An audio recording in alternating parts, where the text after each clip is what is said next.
कहते हैं कि पेड़ में भगवान का वास होता है, लेकिन एक ऐसा पेड़ जिसको शैतान का पेड़ कहते हैं। क्यों कहते हैं शैतान का पेड़ और क्या है उसकी दिक्कतें? बात करने के लिए हमारे साथ प्रदीप श्रीवास्तव जी हैं, जो CDRI में सीनियर साइंटिस्ट रहे हैं। प्रदीप जी, कौन सा पेड़ है जिसको शैतान का पेड़ कहते हैं? हाँ, एक पेड़ है जो लखनऊ में आपको हर जगह दिख जाएगा। आसपास कहीं आप नज़र घुमाएंगे तो 100-200 मीटर में एक पेड़ दिख जाएगा। उसमें 7 पत्ते होते हैं हरे हरे और एक सर्किल जैसा, तो उसको सप्तपर्णी या इंग्लिश में एल्स्टोनिया कहा जाता है। तो ये शैतान का पेड़ इसलिए कहा जाता है क्योंकि वैसे तो दिखने में बड़ा अच्छा लगता है, हरा भरा है और हर मौसम में हरा भरा रहता है, कोई जानवर भी नहीं खाता इसको। लेकिन इसमें दिक्कत क्या है कि ये एक टॉक्सिक पेड़, इसका जो सैप है, पत्ती छू लें, टहनी छू लें तो वहाँ से एक सफ़ेद रंग का स्राव निकलता है, सिक्रीशन निकलता है जो बहुत जहरीला होता है।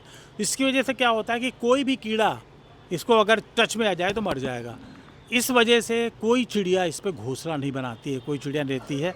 इसमें ऐसी कोई चीज़ नहीं है जो किसी कीड़े मकोड़े चिड़िया को खाना भी दे सके। लेकिन सबसे खतरनाक इसका प्रभाव मनुष्यों के लिए है। तो जब फ्लावरिंग शुरू होती है, एक तो जैसे इसका सैप आपको लग जाएगा तो स्किन पे एलर्जिक इफेक्ट आएगा, वो डिपेंड करता है पर्सन टू पर्सन।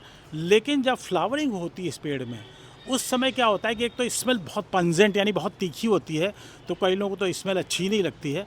रात में फूल निकलते हैं, लेकिन जो सबसे खास बात क्या है कि जो अस्थमेटिक पेशेंट हैं, जिनको अस्थमा की दिक्कत है, उनको दिक्कत बढ़ जाती है।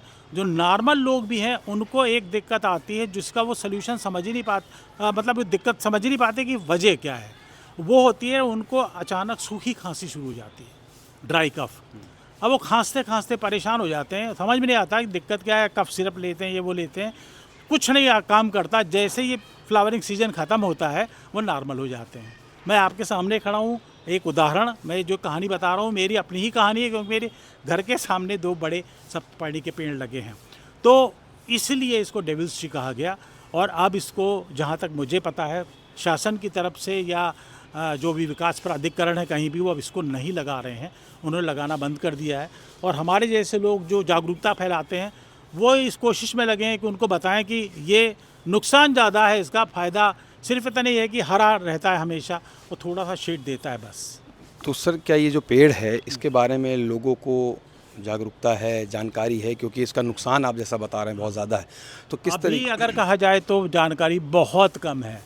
तो मैं जैसे लेक्चर लेता हूँ अपने देश में, और खासकर कश्मीर से कन्याकुमारी, असम से गुजरात, तो हर जगह मैं यही कोशिश करता हूँ कि इसके बारे में 2-4 स्लाइड ज़रूर दिखाऊं, लोगों को बताऊं कि आपके पास जब दुनिया के एक से एक अच्छे पेड़ मौजूद हैं, दुनिया का सबसे ज़्यादा ऑक्सीजन देने वाला पेड़ पीपल, भगवान का दिया हुआ एयर कंडीशनर बरगद, पेट के लिए सबसे बढ़िया मेडिसिन वाला बेल, आपकी इम्यूनिटी स्ट्रांग रहे उसके लिए आंवला, तो हम क्यों ये पेड़ लगा रहे हैं? तो मैं सिर्फ ये कहता नहीं हूँ, बल्कि अगर आप आओ तो मैं जहाँ रहता हूँ जानकीपुरम एक्सटेंशन में, वहाँ पे मेरे घर के सामने जो पार्क है उसका नाम पंचवटी पार्क है, और उसमें पंचवटी के वो 5 पेड़ लगे हुए हैं जो पर्यावरण की दृष्टि से बहुत अच्छे होते हैं। तो हमारे पास दुनिया के सबसे अच्छे पौधे हैं, हम उनका जो है उनको लगाएं।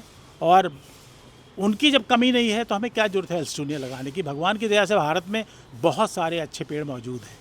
सर, आपने कहा कि बहुत बड़ी तादाद में लखनऊ में लगाए गए ये पेड़, तो क्या सरकार को या खासकर वन विभाग की बात करें तो उनको क्या जानकारी नहीं थी इस बात की? जो इतने बड़े बिल्कुल, शुरू में उनको जानकारी नहीं थी, और उस वजह से क्या हुआ कि जब उन्होंने लगाना शुरू किया तो अच्छाइयाँ देखी। अच्छाइयाँ क्या है कि साहब बहुत कम पानी में सर्वाइव कर जाता है, कोई दिक्कत नहीं, कोई केयर की ज़रूरत नहीं है।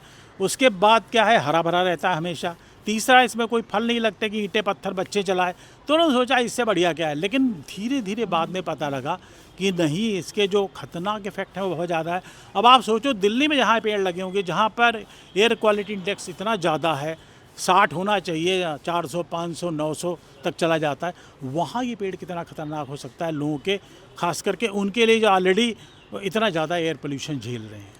तो अगर जानवरों की बात करें तो किस तरीके का नुकसान उनको हो सकता है? क्योंकि पत्तियाँ, जानवर पत्तियों को खाते हैं। नहीं, इसको नहीं खाते हैं इसको। अच्छा। बिल्कुल, उनको वो हमसे ज़्यादा तेज होते हैं, उनको पता लग जाता है। कीड़े मकोड़े जो गलती से बैठ जाते हैं, अगर कहीं सैप निकला हुआ है तो डेफिनेटली वो मर जाते हैं। तो वैसे नॉर्मल कंडीशन में हमारे आपके लिए इससे कोई खतरा नहीं, लेकिन इससे जो इफेक्ट आते हैं एलर्जिक इफेक्ट, वो फ्लावरिंग के टाइम आते हैं। हाँ। सर ये जैसे किसी चीज़ का अवगुण होता है तो उसका गुण भी होता है। हाँ, हाँ। क्या इस पेड़ का कोई गुण भी है मैंने जो सुना है किसी कि को कई- फायदा हो हाँ, सकता है? कुछ औषधियों में भी इसका इस्तेमाल होता है, लेकिन उसके लिए आप इसको अलग से फार्मिंग कर सकते हैं। आप पब्लिक प्लेस में इसको ना लगाएं, है ना। तो जैसे राजस्थान में एक खिजड़ी का पेड़ होता है जो बहुत अच्छा है, और लकड़ी के लिए, पत्ती के लिए, चारे के लिए। लेकिन अगर आपने गांव में लगा दिया तो पूरा गांव अस्थमेटिक हो जाएगा। तो पेड़ गलत नहीं है, शायद हमारी गलती है कि हम उसको सही जगह नहीं लगा रहे हैं, क्योंकि हर पेड़ में कोई ना कोई फ़ायदे ज़रूर हैं। तो हम देखें कि सही क्या है और उसको कहाँ लगाया जाए। ठीक है, थैंक यू। तो आपने सुना प्रदीप जी को, जिनका कहना है कि जो सप्तपर्णी पेड़ है उसका नुकसान है, लेकिन अगर उसको विधिवत तरीके से लगाया जाए तो उसके फ़ायदे भी हैं। जितेश अवस्थी, संवाद लाइव के लिए।